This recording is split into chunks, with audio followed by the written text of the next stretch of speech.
Let's go watch it in 2D. No, let's go watch it in 3D. But if we watch it in 3D, then is it worth the cost?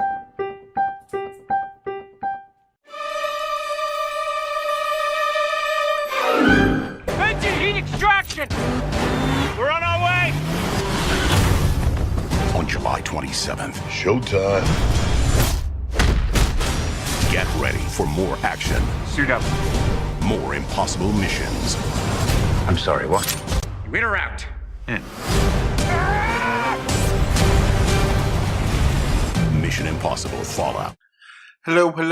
This is Adolf Vega from 3D or 2D.com, and today I'm reviewing Mission Impossible Fallout. As always, I'll talk about the 3D element first. So, the 3D element in this movie, sadly, is an afterthought, and I just don't think it's worthwhile. This is the first Mission Impossible movie to be in 3D, and it should probably be the last, honestly. It's sadly the stereoscopic visuals are just not worth it. The 3D is mostly used for highlighting certain characters and how close or far away they are to the viewer. So what if Tom Cruise is closer in this shot than Henry Cavill? Who cares? It just doesn't do anything. It's there, but it's not really interesting. You know, occasionally they'll have some close-up shots that are more effective because of the 3D. You get a good sense of their face and their emotions, but still, that's very few and far between. How the filmmakers use lens flare in this movie can become really distracting and irritating to see in 3D. I feel like the lens flare is on a different plane of existence in 3D compared to the actual action. So you see the lens flare and behind it is the action, and it really becomes distracting because you're like, hey, I'm just trying to see what's going on. I don't need this stupid flare, this lighting effect to be distracting me. So yeah, that's an obvious visual choice from the direction, and I didn't like it at all. The quality of the 3D varies dramatically from scene to scene. I would say maybe 20% of this movie looks good in 3D. About 50% is decent, about 30% is awful.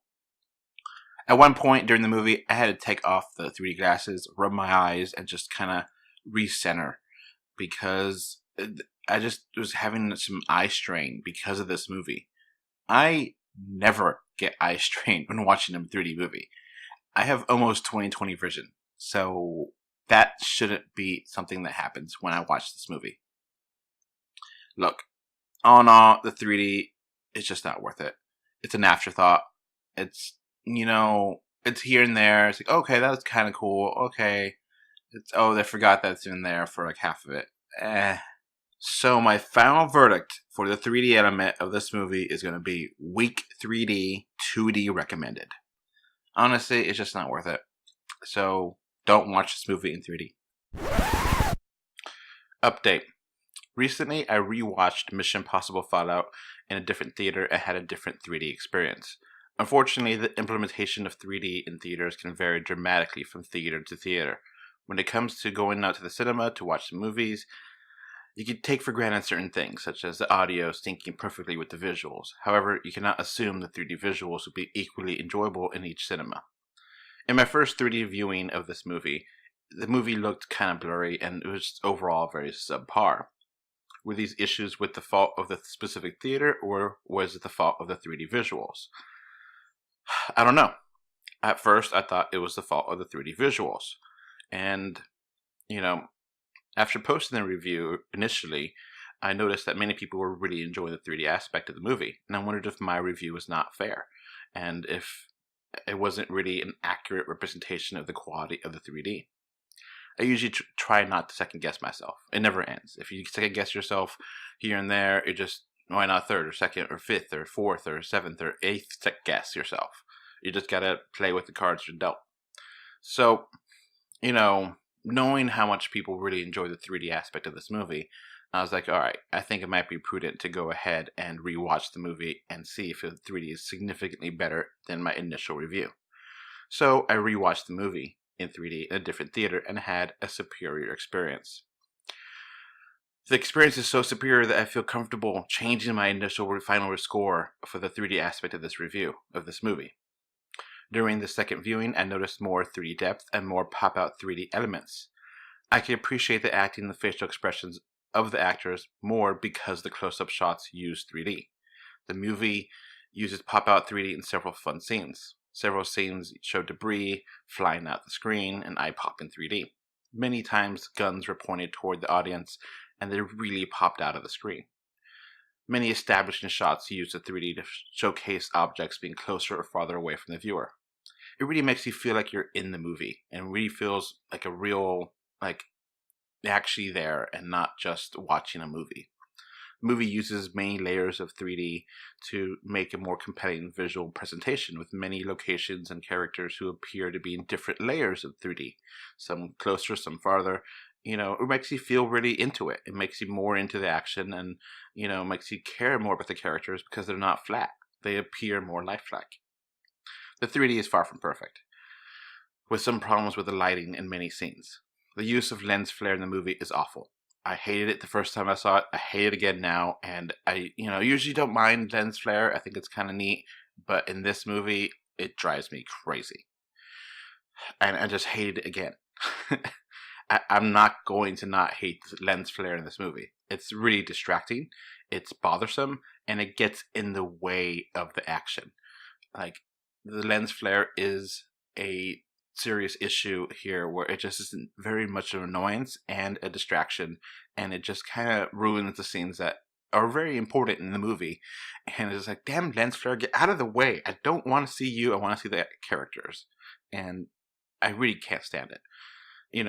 If they do decide to make another 3D Mission Impossible movie, I would greatly prefer they actually shoot it in 3D. This movie is not shot in 3D, it's a live action conversion, and it's as good as it probably could be. You can only do so much with 3D conversion like this, but all in all, I think they did a very nice job. This isn't the best 3D of 2018. It's a very good for what it is. It's pretty good. I liked it definitely more the second time. I'm not going to see it the third time. If it wasn't for the stupid lens flare and the lighting issues here and there, the 3D presentation would be great. I don't plan on double guessing and rewatching future movies. This would be a case-by-case basis. Overall, I enjoyed the 3D presentation of this movie on my second viewing.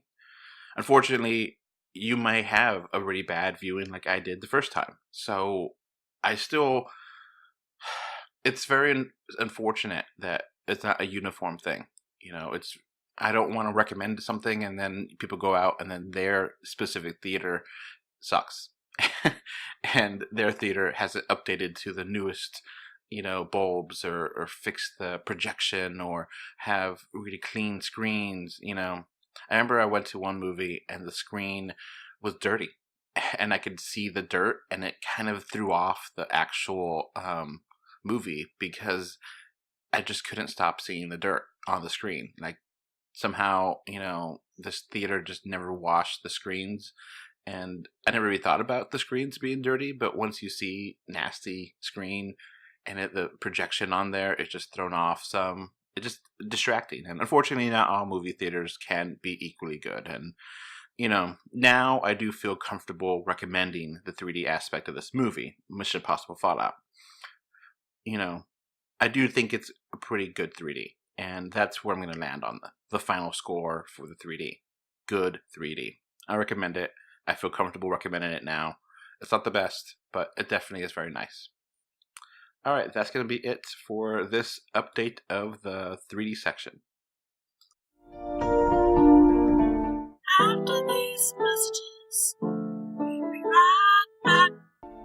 This podcast is brought to you by 3D Wiggle. With 3D Wiggle software, you can impress your family and friends with 3D gifts and videos. To find out more information, please click on the link in the description for 20% off coupon as well. This podcast is also brought to you by Patreon. With Patreon, you can become a patron and get this podcast commercial free and get many more benefits. Please click on the description again to get more information. Now, back to the show. Now, onto the movie itself. Mission Impossible film franchise has been thrilling fans for over 20 years. It's hard to believe it's been around this long. With the exception of the second film, I've enjoyed all of the previous Mission Impossible movies. Fallout is more the same formula and is one thrilling, exciting movie, as you might expect. This is the 6th film in the franchise. Don't worry, though, if you haven't seen the previous 5, or you don't really remember the 5th one. It's been a couple years, so I understand, and the movie understands, and it's fairly self-contained.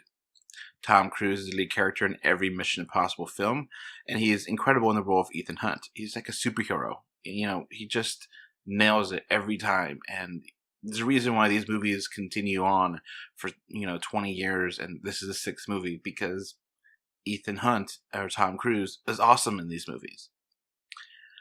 As you may expect, the story is your very typical spy, espionage, action flick.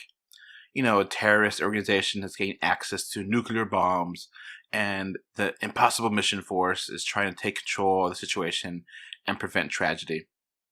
The CIA, or the Central Intelligence Agency, is also assisted in this mission, and people butt heads. It's causing conflict because usually IMF works alone. A new character in August Walker, played by Henry Cavill, joins Ethan Hunt, Tom Cruise, in this mission. The story has many twists and turns. Will Ethan Hunt and his team be able to stop terrorists and prevent tragedy?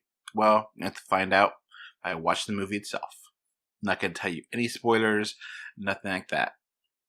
It's a fun ride. It's one hell of a ride, in fact. It's just thrilling and exciting and fun. The action scenes are well choreographed and are amazing to watch. The movie mostly uses practical special effects and has superb camera work to make some truly spectacular set pieces. The movie works not only because of the intense action, but because of the many excellent character moments. Henry Cavill as August Walker is just super. The rivalry between August and Ethan is a pure delight to watch. Benji, Simon Pegg, is pure comedy gold. Luther Strickle, Vin Rames, is just one cool character to watch. This is an all-star cast, and everyone's bringing their A game. The acting in this movie is great. The characters shine with how they interact with one another. The dialogue is well written and well delivered. The action scenes work because I like these characters. I want to see them continue on screen. This is an action movie that knows how to showcase and juggle its large cast of characters. The movie is action-packed and just a joy to watch. That being said, the movie's not perfect. I accurately predicted a few plot twists, which, considering that you shouldn't be able to predict these things, but I did. A few times the story can be cliche, and the movie has some issues with pacing where it could occasionally drag and become dull. The movie also feels a little too long for what it is. The movie is a little over-convoluted with times it feels just unbelievable and contrived.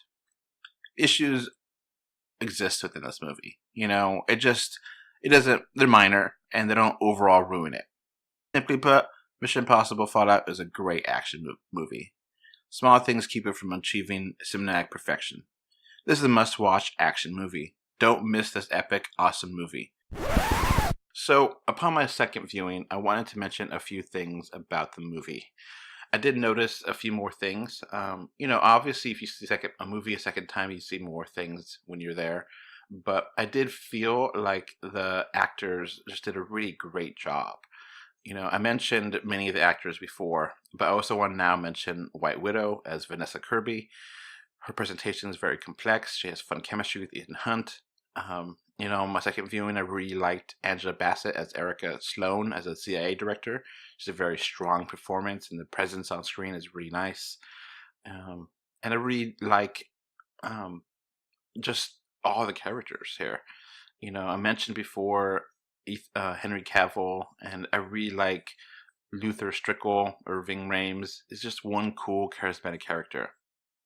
When you watch a movie for a second time, you get things, and surprises and twists are going to happen. And I still really like the movie equally as much. Obviously I knew what was going to happen, but I still really enjoyed myself. And that's a real testament to a movie that you could enjoy it every time you see it. Some movies, oh my God, the twist was so big that I don't want to see it again and it'll ruin it. And some movies, it was great the first time, but when I rewatched it, it's not that fun. This was equally as fun. so I don't feel like I need to change the score any, but the score stands. So I just wanted to give that quick update on the movie itself. It's nice. It's a nice thing to watch a movie, know that it's great, and rewatch it and be like, yep, I was right. It was great. So yeah, the movie is great. Definitely recommend watching this again. So for a final score, I'm going to give an 8 out of 10. This is the best Mission Impossible movie in the franchise, and it's just one hell of a good time. So I hope you enjoy this review. I hope you enjoy the movie. Thanks again for listening. Bye. Alright, before this podcast ends, I want to give a thank you to my patrons. Right now, we have one patron, which is David from Spain, and I want to thank you for your financial support to help making this possible. If you want your name to be called out and your location, please become a patron on Patreon. Our link should be in the description, or just look for us, 3D or 2D, on Patreon, and you get plenty of benefits. So again, thank you, David from Spain, and I hope to have many more Patreon patrons with us soon. Thanks again, David. Alright, so that's going to be it for this podcast. We now have a Patreon, and the link is in the description. Thanks for watching. And we are on Facebook, Twitter, Instagram. They don't put it everywhere. Just look for us, 3D or 2D. And of course, review us on iTunes. And if you want to write us a letter, our email address is email3dortwo d@gmail.com. So that's going to be it. Thanks for listening. Bye. Bye. Hey, bye. Bye, everyone.